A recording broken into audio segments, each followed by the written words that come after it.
Welcome everybody, welcome to my channel টুসুস English coaching. সবাইকে বলো প্রথম থেকে ক্লাসটি মনোযোগ সহকারে করতে।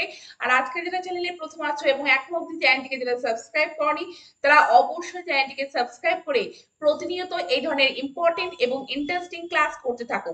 তো আজকে ক্লাসটি ভীষণ ইন্টারেস্টিং হতে চলেছে, কারণ আজকে আমরা ইংলিশ সেন্টেন্সে কোথায় ফেয়ারলি ইউজ করতে পারি বা কোথায় আমাদেরকে র্যাদার ইউজ করতে হয় সেটি আজকে ক্লাসের মাধ্যমে আমরা দেখে নেব। তো দেখো, ফিয়ারলি এবং র্যাদার দুটি শব্দের মানে হচ্ছে মডারেটলি বা মোটামুটি ভাবে। কিন্তু মোটামুটি ক্ষেত্রে আমরা কোথায় ফেয়ারলি ইউজ করতে পারি বা কোথায় আমাদেরকে র্যাদার ইউজ করতে হবে সেটি আজকে ক্লাসের মাধ্যমে দেখে নেব। এবং আজকে ক্লাসের মাধ্যমে এটিও দেখব যে ফেয়ারলি এবং র্যাদার র্যাদার এই দুটি ওয়ার্ডের আগে আগে বা পরে কোথায় আমরা আর্টিকেল প্লেস করতে পারি বা কিভাবে সেন্টেন্সে আমরা ফিয়ারলি এবং র্যাদার এই ওয়ার্ড দুটিকে ইউজ করতে পারি সেটি দেখে নেব। তো দেখো, তিতাস মোটামুটি চালাক কিন্তু রাতুল বড় বোকা। তো দেখো, মোটামুটি চালাক এবং বরং বোকা। রিম্পা ইংরেজিতে মোটামুটি ভালো কিন্তু রিনা এতে বেশ দুর্বল। তো দেখো, মোটামুটি ভালো এবং বেশ দুর্বল। রিতম বেশ গরম স্যুপ খাচ্ছে। তো দেখো, বেশ শব্দটি আছে।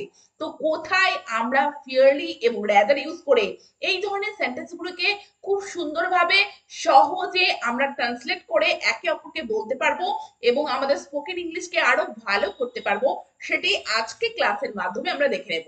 তো চলো আজকে ক্লাস শুরু করা যাক। তো প্রথমে কোন সেন্টেন্সটি রয়েছে আমরা দেখে নিই, চলো। তো দেখো, তিতাস মোটামুটি চালাক কিন্তু রাতুল বরং বোকা। তো দেখো, মোটামুটি চালাক এবং বরং বোকা। তো কিভাবে সেন্টেন্সটিকে প্রথমে আমরা বলতে পারি সেটি দেখে নেব এবং তারপর আমরা বুঝে নেব।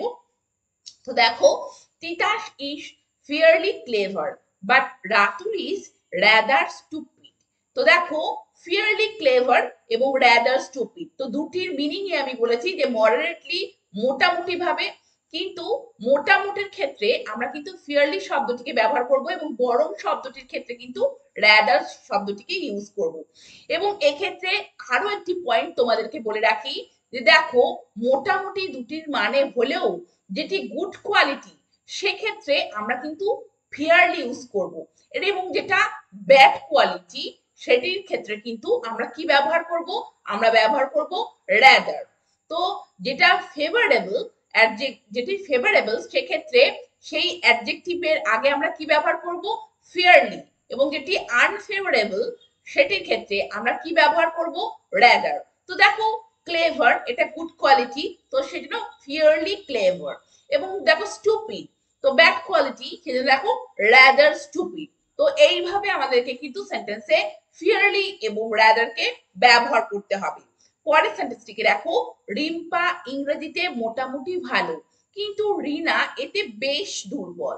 তো দেখো, মোটামুটি ভালো এবং বেশ দুর্বল, তো সেন্টেন্সটিকে আমরা কিভাবে বলতে পারি, Rimpa is fairly good at English, but Rina is rather weak in it. তো দেখো, গুড কোয়ালিটি যে গুড সেই জন্য দেখো fairly good এবং উইক দুর্বল, তো দেখো rather weak। তো তোমরা দেখতে পাচ্ছ যে দুটির মানে মোটামুটি হলেও আমরা যেখানে গুড কোয়ালিটি পাবো সেখানে কিন্তু আমাদেরকে ফেয়ারলি আমাদেরকে প্লেস করতে হবে এবং যেখানে ব্যাড কোয়ালিটি সেখানে কিন্তু আমরা rather ইউজ করব। পরের সেন্টেন্সটিকে দেখো, পরীক্ষার সময় ঋতু মোটামুটি নিশ্চিন্ত থাকে আর রাহুল টেনশনে থাকে। তো কিভাবে সেন্টেন্সটিকে বলবো, at the time of examination Ritu remains fairly relaxed while Rahul remains rather tensed। তো দেখো, এক্ষেত্রে গুড কোয়ালিটি রিল্যাক্সড সেই জন্য দেখো ফিয়ারলি রিল্যাক্সড, এবং টেন্স এটা হচ্ছে ব্যাড কোয়ালিটি, তো দেখো রাদার টেন্সড। এবং এক্ষেত্রে তোমাদেরকে আরেকটি পয়েন্ট বলে রাখি যে ফিয়ারলি এবং রাদারকে আমরা কিন্তু কোনো পার্টিসিপলের আগেও প্লেস করতে পারি। তো দেখো, রিল্যাক্সড, ফিয়ারলি রিল্যাক্সড এবং টেন্সড, তো রাদার টেন্সড। তো কোনো পার্টিসিপলের আগেও আমরা কিন্তু ফিয়ারলি এবং রাদার এই দুটি ওয়ার্ডকে কিন্তু ইউজ করতে পারি। এবার পরের সেন্টেন্সটিকে আমরা দেখে নেব, আমার দেখা সিনেমাটি বেশ একঘেয়ে। তো দেখো, আমি যে সিনেমাটা দেখেছি সেটা বেশ একঘেয়ে। তো কিভাবে সেন্টেন্সটিকে বলবো, the movie I have seen is rather boring. তো দেখো একঘেয়ে বা বিরক্তিকর বা টায়ারসাম, তো সেক্ষেত্রে দেখো rather, the movie I have seen is rather boring. এখানে কিন্তু ফেয়ারলি বোরিং নয়, রাদার বোরিং। পরের সেন্টেন্সটিকে দেখো, তিতাস যে উপন্যাসটি পড়েছিল তা মোটামুটি আকর্ষণীয় ছিল। তো দেখো আকর্ষণীয়, এই অ্যাডজেক্টিভটা দেখছো গুড কোয়ালিটি। তো দেখো আকর্ষণীয় ছিল এবং মোটামুটি শব্দটি আছে। তো সেন্টেন্সটিকে আমরা কিভাবে বলতে পারি? The novel Titas read was fairly interesting. The novel Titas read was fairly interesting. তো ইন্টারেস্টিং তার আগে দেখো fairly, এবং এখানেও দেখো পার্টিসিপলের আগেও কিন্তু আমরা কি ব্যবহার করতে পারি? রাদার এবং ফেয়ারলি কি ইউজ করতে পারি। এবং গুড কোয়ালিটি ব্যাড কোয়ালিটি সেটিও পার্থক্য রয়েছে। এবং দেখো যেখানে কিন্তু আমরা কি পাচ্ছি, যে যেখানে আমরা পাচ্ছি যে ব্যাপারটি ইন্টারেস্টিং, সেক্ষেত্রে কিন্তু ফিয়ারলি ইন্টারেস্টিং, কিন্তু একঘেয়ে সেখানে দেখো রেদার বোরিং। এইভাবে কিন্তু আমাদেরকে সেন্টেন্সটিকে লিখতে হবে বা বলতে হবে। পরের সেন্টেন্সটিকে দেখো, হালকা বাক্স তোলার ক্ষেত্রে রিমন খুব দুর্বল। মানে রিমন এতটাই দুর্বল যে একটা হালকা বাক্স অবধি সে তুলতে পারে না। তো সেন্টেন্সটিকে আমরা কিভাবে বলতে পারি প্রথমে আমরা দেখে নেব, এবং এখানেও আরেকটি পয়েন্ট কিন্তু ভীষণ ইম্পর্টেন্ট, সেটিও আমি বলছি। তো প্রথমে আমরা দেখে নিই সেন্টেন্সটিকে কিভাবে বলবো। Rimon is too weak to lift a fairly light box. Rimon is too weak to lift a fairly light box, মানে রিমন এতটাই দুর্বল, Rimon is so weak that he can not lift even a fairly light box. সে এমন দুর্বল যে একটা হালকা বাক্স যে তুলবে সেটাও কিন্তু সে তুলতে পারে না। তো দেখো সেক্ষেত্রে আ ফেয়ারলি লাইট বক্স, এবং এক্ষেত্রে একটা ইম্পর্টেন্ট জিনিস তোমাদেরকে এখানে বলেছিলাম প্রথমে, যে আর্টিকেল আমরা কোথায় প্লেস করতে পারি। দেখো ফেয়ারলি ঠিক আগে আমাদেরকে কিন্তু আর্টিকেল প্লেস করতে হবে। আপ ফেয়ারলি, আপ ফেয়ারলি এইভাবে কিন্তু আমাদেরকে বলতে হবে। পরের সেন্টেন্সটিকে দেখো, যে রাদার আমরা কিভাবে ইউজ করতে পারি। রাতুল একটা ভারী বাক্স তোলার ক্ষেত্রে যথেষ্ট শক্তিশালী। মানে রাতুল এতটাই শক্তিশালী যে সে সহজে কি করতে পারে, একটা ভারী বাক্স তুলতে পারে। তো সেন্টেন্সটিকে প্রথমে আমরা দেখে নেব যে কিভাবে বলতে পারি।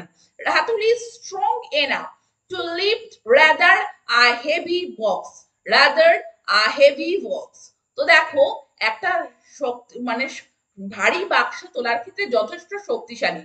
তো এখানে যে পয়েন্টটি আমরা দেখব, যে আর্টিকেল প্লেস করার ক্ষেত্রে ফিয়ারলির আগে কিন্তু সব সময় আমাদেরকে আর্টিকেল প্লেস করতে হবে আপ ফিয়ারলি।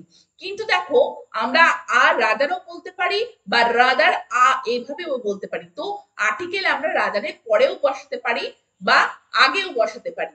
তো দেখো টু লিভ রাদার আ হেভি বক্স, তো এই পয়েন্টটি কিন্তু আমাদেরকে খেয়াল রাখতে হবে যে রাদারের পরে আমরা আর্টিকেল প্লেস করতে পারি বা আগেও প্লেস করতে পারি, কিন্তু ফেয়ারলির আগে সব সময় কিন্তু ফেয়ারলির আগে আমাদের কিন্তু সব সময় কি করতে হবে, তার আগে আর্টিকেলটা প্লেস করতে হবে। তো দেখো ফেয়ারলি, এবং পরেরটা দেখো, পরেরটা তোমরা দেখলে রাদার আ হেভি বক্স বা আ রাদার হেভি বক্স, এইভাবে কিন্তু তোমরা বলতে পারো।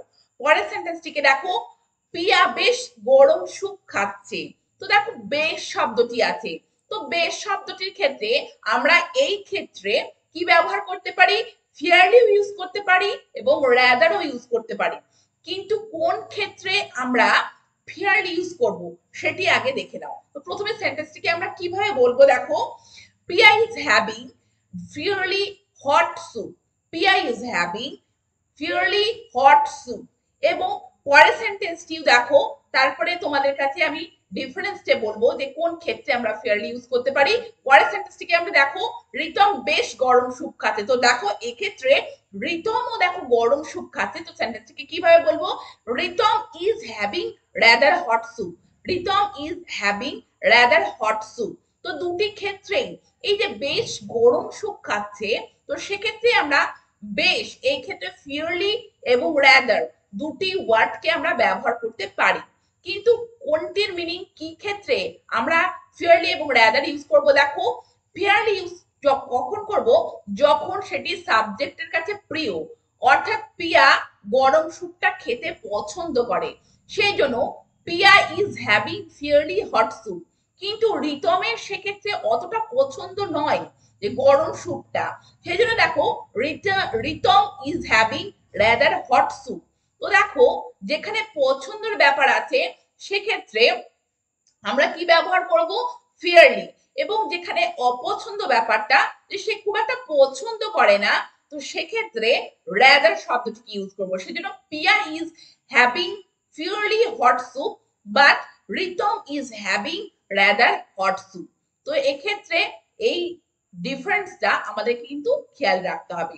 তো তোমরা দেখলে যে স্পোকেন ইংলিশে আমরা কোথায় সহজে ফেয়ারলি ইউজ করতে পারি বা কোথায় আমাদেরকে র্যাদার ইউজ করতে হবে, তা আজকে ক্লাসের মাধ্যমে আমরা দেখে নিলাম। তো এবার থেকে তো তোমরা যখন বিভিন্ন ধরনের সেন্টেন্স ফেয়ারলি এবং র্যাদার ইউজ করে লিখবে, তখন এই পয়েন্টগুলি কিন্তু মাথায় রেখে তোমরা অবশ্যই একে অপরকে বলবে। আর এই ধরনের সেন্টেন্স অবশ্যই একে অপরকে বলে প্র্যাকটিস করতে থাকো।